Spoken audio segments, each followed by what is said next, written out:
My job is watching a woman trapped in a room. 3 years ago, I was looking at the local job classifieds online when one of the ads caught my eye. Not because of what it said, but because it said so little. To the best that I remember, the ad just read, "Job available, good pay, no benefits, discretion required." It then listed an email address, and that was all. At that time, I was managing a music store, but I had already started hearing rumors we would be shutting down within the next year, and the likelihood of a transfer to another store was slim. I had been looking at job listings for the last few days, but this was the first one that stood out, if only because I was bored and it was weird. So I sent an email. Half an hour later, I had a response, telling me to go to a particular office building in an upscale part of the city at a precise time for my screening. I went, and after waiting for a few minutes in the lobby, I was taken into an office where I was given a series of forms and questionnaires to fill out. They collected them and told me they would be in touch. I had almost forgotten about the whole thing until a month later. I got a call saying I had moved on to the second stage of the hiring process. I was again given an address and time, and when I arrived, I was met by a man who introduced himself as Mr. Solomon. He escorted me into a large room that contained a chair and a desk. On the desk were two large monitors, a keyboard and mouse, and a bolted down metal box with two oversized buttons on it, one red and one green. He told me this room was a model for the place I would be working if I took the job. He described the job as follows. I would be working 7 shifts of 6 hours every week. My job would be simple. I would arrive at work 10 minutes early and enter an outer area that was like a locker room. I would have my own personal locker. I would store all belongings in the locker and change into the provided work clothes. I was never, under any circumstance, to carry any item of my own into the surveillance room. I was also never, under any circumstance, to take any item with me from the surveillance room. As for what I was to do in the surveillance room, I was told that the monitor on the left would constantly show a live stream from a high-definition camera in a remote location. My job was simply to watch the camera. Once an hour, I would get into the computer attached to the right monitor and enter a brief log describing anything interesting that occurred in the last hour. I would have no pens or pencils or paper, and I should never try to take any kind of written notes about the work. As for the red and green buttons, the red button was only to be used if there was an emergency. This meant something on the video or in my workspace that required outside help. The green button was to be hit if I saw something on the video feed that was particularly noteworthy. It would tell other people somewhere that, at least in my opinion, something interesting was going on. Solomon stressed that while I was given discretion on when to use this button, I should occur on the side of only using it if something of real significance occurred. He pointed out the camera on the ceiling of the room we were in. He said the real room would be the same. My work would be observed, and other people were watching the room on the video feed as well. He said I was only a redundancy in case other systems failed. He then smirked and asked if I knew what he meant by redundancy. I nodded, trying not to show my irritation. I don't talk that good to people, so sometimes they think I'm dumb. That's okay. Let him think that if he paid me good enough. The pay was very good. $35 an hour? This worried me. I was already thinking this was some kind of psych experiment or secret government job, which I was okay with. But that kind of money to sit and watch a screen? My mom always told me that if something seems too good to be true, it probably is. And this was seeming too good to be true. I asked if I was going to be doing anything illegal. Solomon laughed and said no. I asked if anyone was going to get hurt. Again, he shook his head no. He said the reason they were paying so much was because they needed employees that were motivated to be professional and discreet.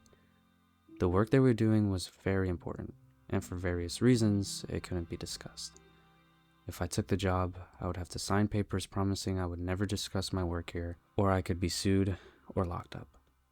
I'm only breaking that now because of everything that's happened. So I took the job.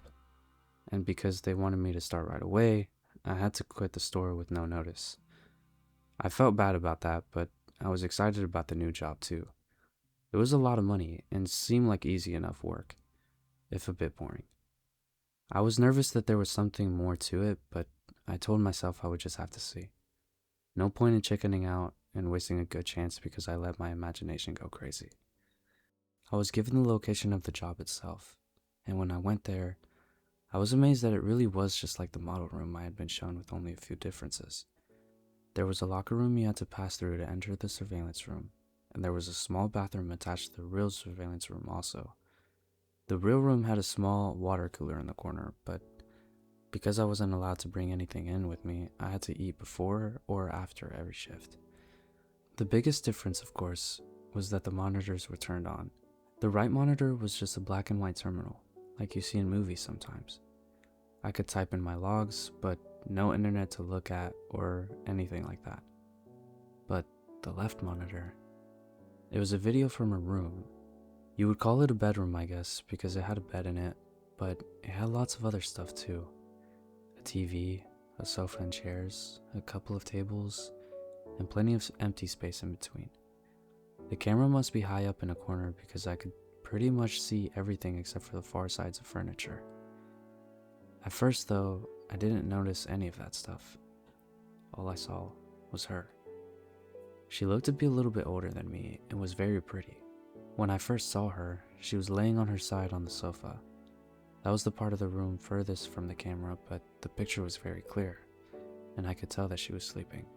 I found myself leaning into the monitor more so I could see her better. And then I thought about what I was doing and felt embarrassed. It's like I was spying on her.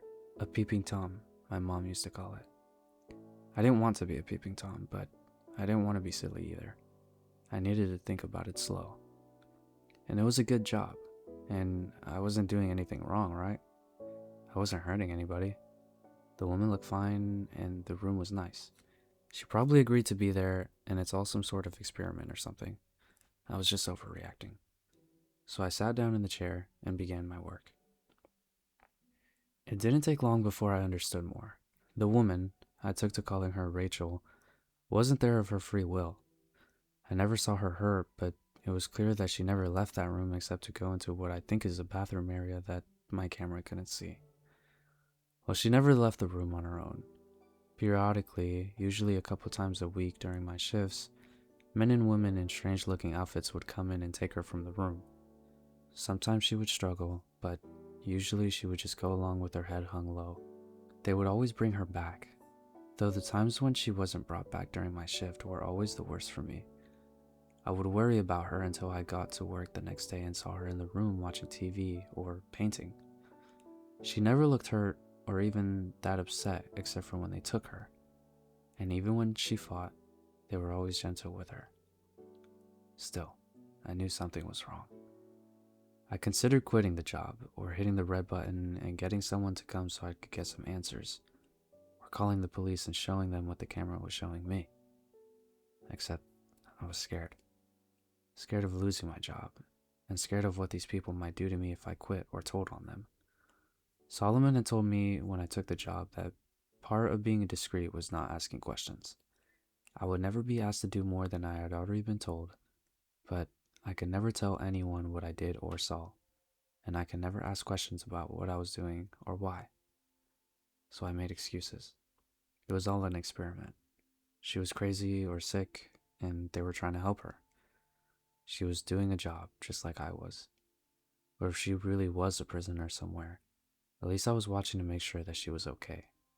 If they ever tried to hurt her, or I saw that she really didn't want to be there for sure, I could get help then.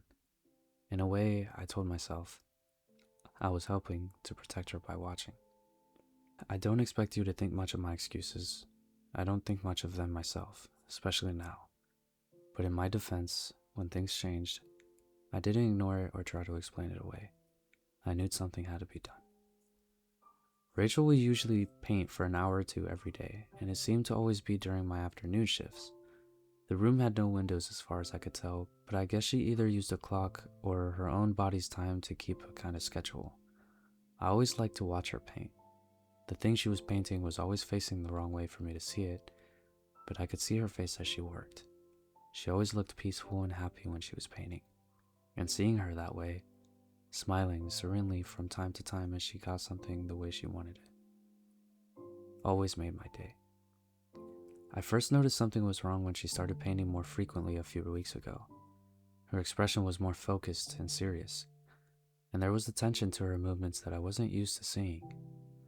At first, I thought she was just really trying to work hard on something, and I wanted to tell her not to worry. Every few weeks, the others would come in and take the old painting out anyway, bringing in a new stack of canvases. But it was more than her being focused. Something was wrong. She didn't look happy, and she was going for hours at a time. In the span of 3 days, she had finished 4 paintings. I had been growing more and more worried watching her work, and when she finished the 4th, I find myself telling her to just stop and rest a while. I had grown accustomed to talking to the monitor, talking to her in my own way, but she didn't stop. Instead, she began moving the paintings, arranging them on the back and seat of the long sofa at the far end of the room. This was the first time I had gotten to see any of the paintings. Even when the others were taking them out, they always seemed to be turned away from the camera. I was still worried about her, but I was also happy to finally see something she had worked on. Happy and amazed. They were beautiful. One was a beautiful green forest, another was an old stone well, and a third was a house sitting alone on a small island. The last was an old-fashioned looking moving theater. All of them looked like something out of a dream, with trailing lines of color mixing in the air around them like leaves caught in a wind. It was only when I looked close that I realized the lines of color weren't random. They were words. Easy to miss if you weren't looking close, and by themselves they didn't seem to mean much. Just the ghost of a word somewhere in each of the paintings. Easy to lose in everything else that was being shown. I leaned into the monitor and squinted, trying to read the words. Then my heart started thudding as I made them out. Blinking and rubbing my eyes, I looked again, reading them out loud in order, left to right, top pair then bottom. Please help me, Thomas. I pushed back from the monitor, my hand over my mouth. I didn't know what to do. I didn't know how any of this could be happening. It wasn't just that she was asking for help, though that was a big part of it. It was that my name is Thomas.